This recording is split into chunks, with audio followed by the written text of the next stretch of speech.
Appreciate you joining me today. We are going to be looking in Romans chapter 14 at the idea of liberties. Our hymn today is one that I wrote called Lord Help Us. Lord, as the sun rises, go with us to meet the day. We want to be faithful, Lord. Please bless us with thy grace. Lord, as the day passes, help us to do thy good deeds. Teach us to have faith and works, living to plant thy seed. Lord, as the night settles, forgive us, we humbly pray. Thank you for thy holy word that guides us through our day. Appreciate John Rogers recording that for me.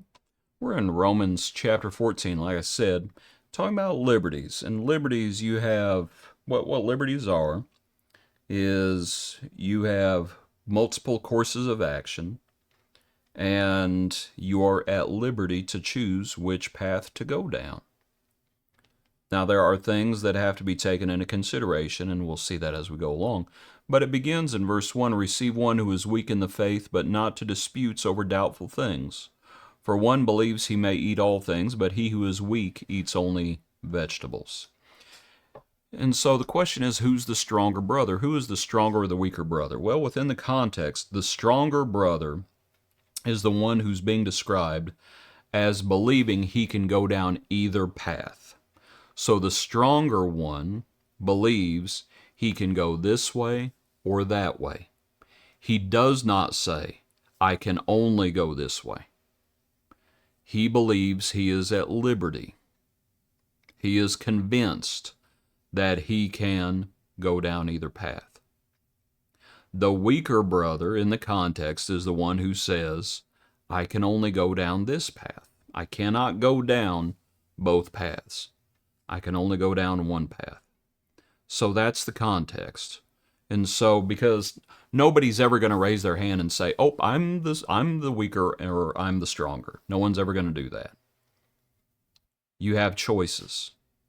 If a person believes that they could choose different paths, then they believe they are at liberty. If another brother believes, no, there's only one path, and they do not believe they are at liberty. Okay, so that's the situation. Now back in the passage. Let not him who eats despise him who does not eat. Right? One believes he can eat all things, another one, but he who is weak eats only vegetables. You might think about like the eating meat sold in the offered to idols. Jews aren't going to eat that. One person, he knows an idol ain't nothing, but Jews, they're not going to go that road. Okay, so verse 3, now let not him who eats despise him who does not eat, and let not him who does not eat judge him who eats, for God has received him. Who are you to judge another's servant? Right, one person esteems one day above another, another esteems every day alike. Let each be fully convinced in his own mind. Okay, there were Jews who were still there were Jewish Christians who were still keeping the Sabbath. And that's okay. There were Gentiles who didn't see how Saturday was any different than Friday. Let each be fully convinced in his own mind. He who observes the day observes it to the Lord. He who does not observe the day, to the Lord he does not observe it. Same way with eating. None of us lives to himself. No one dies to himself. Stop judging one another. Verse 10. In these matters, stop judging one another. Why do you show contempt for your brother?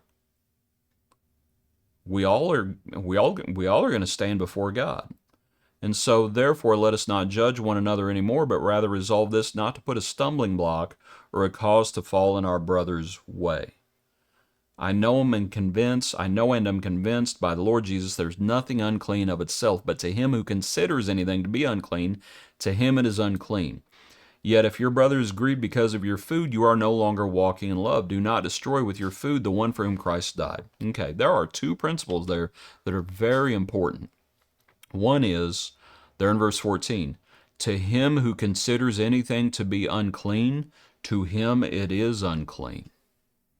If our heart condemns us, if we violate our own conscience, it's wrong. It's sinful. We're not walking by faith at that point, and we have to walk by faith. And so, in a sense, and this is important to understand, in these matters, we determine, on a certain level, we determine whether something is unclean or not. To him who considers anything to be unclean. Paul says, I know and am convinced there's nothing unclean of itself.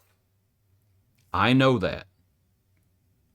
But for those who consider something to be unclean, to them it is unclean.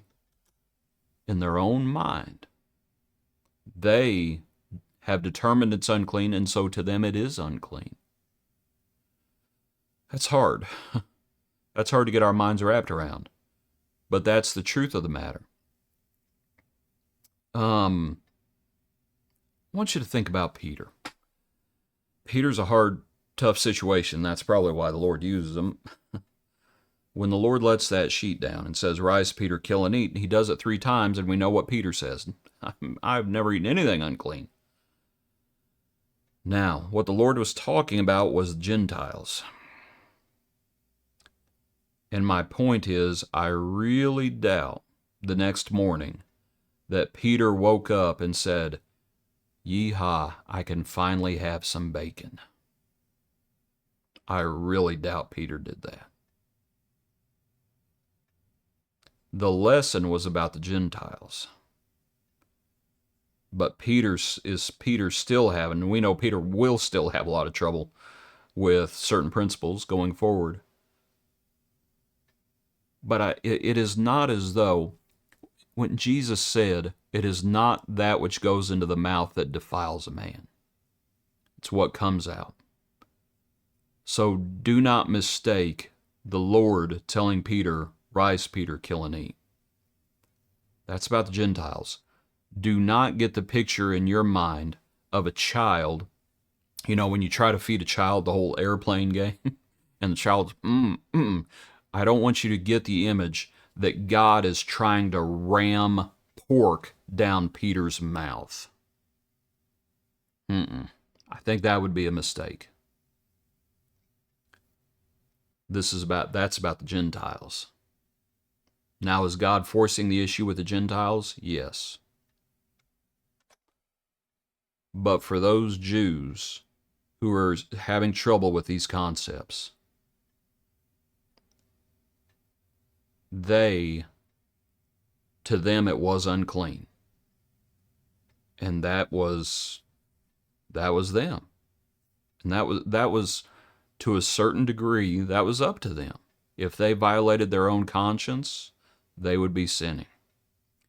So on a certain level, they themselves determined these things were clean or unclean. Paul was convinced, but not everybody was. But now verse 15. If your brother is grieved because of your food, you're no longer walking in love. You do not destroy with your food the one for whom Christ died. So on a certain level, you determine what's unclean, but on another level, your brother determines what is unclean. You have to think about their conscience. If Peter tried to cram pork down someone else's mouth, one of his fellow Jews, if Paul tried to do that, it would have been wrong. Like, no, you're not walking in love. The kingdom is not eating and drinking. And so that's why Paul says, if eating meat offends my brother, I'm never going to eat meat. I am going to let their conscience dictate my actions. How can I do that? Because Paul understood he's at liberty. He could go down either path. He could eat or not eat. And so rather than saying, oh, well, I'm going to eat, and you can just lump it, he says, no, if eating meat offends you, I'm not going to eat. I don't want to make you stumble. I don't want to cause you to stumble. And that's the thing that read on in the account. Therefore, let us pursue the things which make for peace and the things by which one may edify another. We pursue the things that build each other up. For these liberties, we don't want to tear people down over liberties. We're not going to dispute over liberties. Right? They're liberties. And so what we do is we pursue the things that make for peace. Whether that's eating or not eating. We're going to pursue the things that make for peace and the things by which we may edify another. If you have faith, verse 22, keep it to yourself. Keep it to yourself before God. Happy is he who does not condemn himself in what he approves, but he who doubts is condemned if he eats, because he does not eat from faith. Whatever is not from faith is sin. So if you have it to yourself before God.